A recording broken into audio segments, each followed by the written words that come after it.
আসলে আমরা নিজেরাই বুঝতে পারি না আমাদের সুখটা কিসে আসে। তো সেই সুখের পিছনে দৌড়তে দৌড়াতে এমন একটা সময় আসে, তখন আমরা ক্লান্ত হয়ে পড়ি। তখন কিন্তু আমরা ঠিকই বুঝে যাই যে সুখটা আসলে কোথায়। তো সেটা আমরা অবশ্য অনেকেই বুঝে গেছি, তবে অনেকেই আমরা আছি আবার সেটা বুঝেও বুঝতে পারি না। যাই হোক, অনেক কথা হবে বন্ধুরা। আগে বলো, তোমরা সবাই কেমন আছো? আশা করছি রাধা মাধবের কৃপায় সবাই ভালো আছো। বলা নেই কোয়া নেই, আবার বাবার বাড়িতে ছুটলাম গতকালকে সন্ধ্যায়। ওই যে যেতে হলো, এত ফোন আসছিল বাড়ি থেকে যে ছোটো ভাইয়ের জন্মদিন উপলক্ষে সবাই কিন্তু ফোন করছে বাড়ি থেকে, যেতেই হবে। কিন্তু কি করব, না করেও আর পারছিলাম না। তাই জন্য সন্ধেবেলায় সমস্ত কাজবাজ শেষ করে হাজব্যান্ড আর আমি চলে গেলাম ছোটো ভাইয়ের জন্মদিনে। তবে ছোটো ভাইদের জন্মদিন পালন করতে একদমই ইচ্ছে নেই, কিন্তু ওই যে জোড়াজুড়ি করাতে একটু কেকটা কেটে নিল। তার সাথে ওর আবার দুজন ফ্রেন্ড এসেছে, সবাই মিলে একটু আনন্দ। কি করব, আনন্দ তো আর সবার মনের মধ্যে নেই, যেহেতু বাবা আমাদের ছেড়ে চলে গেছে, বেশি দিন হয়নি। তারপরও কি করব, আমরা তো হাসতেই হবে। আমরা দুঃখটা কিন্তু কারোর সাথে শেয়ার করতে পারবো না, সেটা নিজেদের মধ্যেই সীমাবদ্ধ করে রাখতে হবে। তবে হাসিটা সবার সাথেই কিন্তু আমরা ভাগ করে নিতে পারি। সারাদিন গাদার খাটুনি বলতে পারো, খাটি। এতটা খাটাখাটনি করার পর নিজেরই টিনের কিচেনটাকে একটু মানুষ করে নিতে পেরেছি। আর এত খাটাখাটনি করা হয় সেটা কিন্তু ক্যামেরার সামনে সবসময় তুলে ধরা হয় না, কিন্তু একটা টিনের কিচেনকে কতটা পরিশ্রম দিলে তারপরে সেটাকে একটা দেখার যোগ্য মনে হয়, চোখে ভীষণ ভালো লাগে। তো সেটাই আজকে তোমাদের সাথে শেয়ার করব। এমনিতে তো তোমাদের সাথে ব্লগ শেয়ার করি রান্না করে, সবসময় ঝকঝকে চকচকে। তার পেছনে যে কতটা পরিশ্রম সেটা আজকে তোমাদের সাথে শেয়ার করব। সারাদিন বলতে পারো গাদার মতো খাটতে হয়। গাদার মতো খাটি বলেই আমার এই টিনের ভাঙাচোরা কিচেনটাকেই ভাঙাচোরা মডুলার কিচেন বানিয়ে নিতে পেরেছি। আর কেন ভাঙাচোরার মডুলার কিচেন বলেছি সেটা নিশ্চয়ই তোমরা যারা পুরনো ভিউয়ার্স আছো তারা নিশ্চয়ই বুঝে গেছো, আর নতুন করে কিছু বললাম না। এদিকে দেখো, কিছুদিন হয়েছে ইঁদুরগুলো এতটা যন্ত্রণা করছিল, যেটা আমি তোমাদের সাথে গত 2-3 দিন আগে ব্লগে শেয়ার করেছিলাম। এই ইঁদুরগুলো না, এই যে আমার কাঠের র্যাকটা ছিল সেই র্যাকের নিচে এত পরিমাণে মাটি উঠিয়ে রেখেছিল। তবে এর আগেও আরেকদিন উঠেছে, সেগুলো আমি পরিষ্কার করেছি। পরিষ্কার করার পরের দিন দেখি আবার সেম একই অবস্থা হয়ে আছে। তাই জন্য 2-3 দিনের জন্য ছেড়ে দিলাম, ভাবলাম থাক, এই মাটিগুলোকে এখন আর পরিষ্কার করব না, যেদিন ভালো করে ডিপ ক্লিনিংটা করতে পারবো সেদিনই ধরবো। তো আজকে প্ল্যান মোতাবেক আজকেই ধরে নিলাম। যে ভাইয়ের জন্মদিনে গিয়েছিলাম সন্ধেবেলায়, আবার কিন্তু খুব সকালে বাড়িতেও চলে আসলাম। এসেই সবার প্রথমে রান্না করে, কারণ আগে থেকেই প্ল্যান করে নিয়েছিলাম আজকে রান্নাঘরের এই সাইডটা ভালো করে আমাকে ডিপ ক্লিনিং করতেই হবে।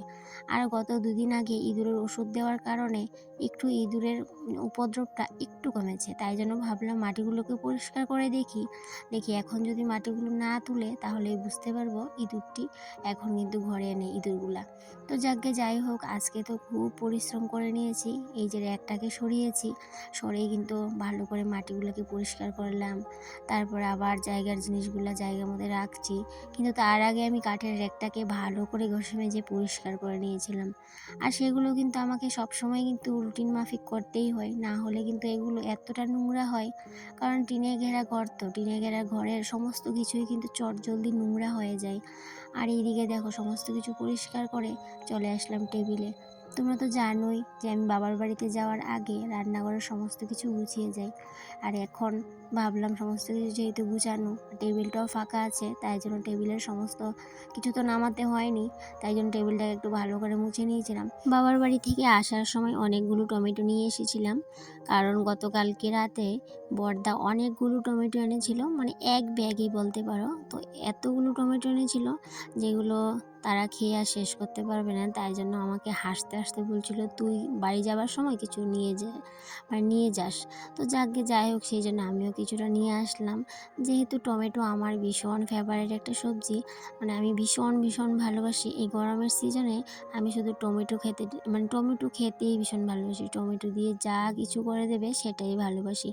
আর এদিকে সাজনা, এই সাজনাগুলো কিন্তু 2-3 দিন আগে বাবার বাড়ি থেকেই পাঠিয়েছিল। তো এই সাজনাগুলো কেটে নিলাম। এদিকে টমেটো কেটে নিয়েছি। সাজনা, টমেটো, আলু দিয়ে হবে একটা তরকারি, যেটা কিনা আমি একদমই খাবো না, কারণ যেহেতু আলুটা খেতে আমাকে বারণ, তার জন্য। আর এদিকে আলুটাও কিন্তু সিদ্ধ করে নিয়েছিলাম। আর এদিকে শিম বীজ ছিল কিছু, সেটাও কিন্তু মানে খোসাগুলো ছাড়িয়ে নিয়েছি। শিম বীজ দিয়ে মাছ দিয়ে করার প্ল্যান, মাছের মাথা দিয়ে। কিন্তু এমন অবস্থা হয়েছে পরে কিন্তু আর শিম বীজের তরকারিটা আমি একদমই করতে পারিনি। কেন করতে পারিনি সেটাও তোমাদের সাথে শেয়ার করব। এদিকে রান্নাঘর পুরো ক্লিন করে নিয়েছি। এখন চলে যাবো বাইরে। বাইরে ভীষণ ভীষণ কাজ আছে, কারণ এদিকের যে গাঁদা ফুল গাছগুলো ছিল সেগুলো না মরে গেছে। তো সেই মরা গাছগুলো রাখতে কেমন লাগে বাড়িতে, একদম কিন্তু বিশ্রী লাগে দেখতে। তাই জন্য ভাবলাম রান্নাঘরের কাজগুলো চটপট করে সেরে নিই, তারপরে বাইরে কাজ করব। কারণ শুধু রান্নাঘরটাকে ক্লিন করে রাখলেই চলবে না, সংসারের প্রত্যেকটা কোণা কোণা, সংসারের প্রত্যেকটা জায়গা আমাকে কিন্তু ক্লিন করে রাখতে হবে। তবে আজকে এতটা পরিমাণে কোমর ব্যথা বেড়েছে কি বলবো। আজকে প্রচণ্ড আমি মানে কাজ করেছি, কিন্তু আজকে যেহেতু ভয়েস ওভারটা আমি পরের দিন দিয়েছি, আজকে সারা দিন কোমরে ব্যথায় প্রচণ্ড ভুগছিলাম। মানে এতটা পরিমাণ বেড়েছে, ওই যে আগের দিন এতটা পরিশ্রম করেছি সেই জন্য। দিন যত যাচ্ছে ততই যেন কোমর ব্যথাটা আরও ভীষণ রকমভাবে বেড়ে যাচ্ছে। এত ডাক্তার দেখানো হচ্ছে, এখনও পর্যন্ত কিন্তু আমার ওষুধ চলছে।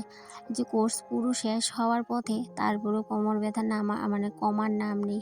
তো কি আর করব, এখন তো ভীষণ ভয় করছে পরবর্তীতে আমার অবস্থাটা কি হবে সেটাই ভাবছি। আজকে তো এমন অবস্থা হয়েছে, সারাদিন আমি এত আস্তে আস্তে হেঁটেছি, মানে হাঁটলেই কোমর ব্যথাটা প্রচণ্ড রকমভাবে বেড়ে যাচ্ছে, মানে এমন অবস্থা হয়েছে। তো ভাবছি একটু পরিশ্রম করলেই এত ব্যথা শুরু হয়ে যায়, তাহলে আমি সংসার কাজগুলো করব কিভাবে। মনে তো ইচ্ছে আছে, মনে জোরও আছে, কিন্তু শরীরে যদি জোরটা না থাকে তাহলে কি জলের জন্য অনেকটাই অপেক্ষা করেছিলাম, কারণ ঘরে এক ফুঁটো জল নেই। জলটা আজকে আমাকে তুলতেই হবে।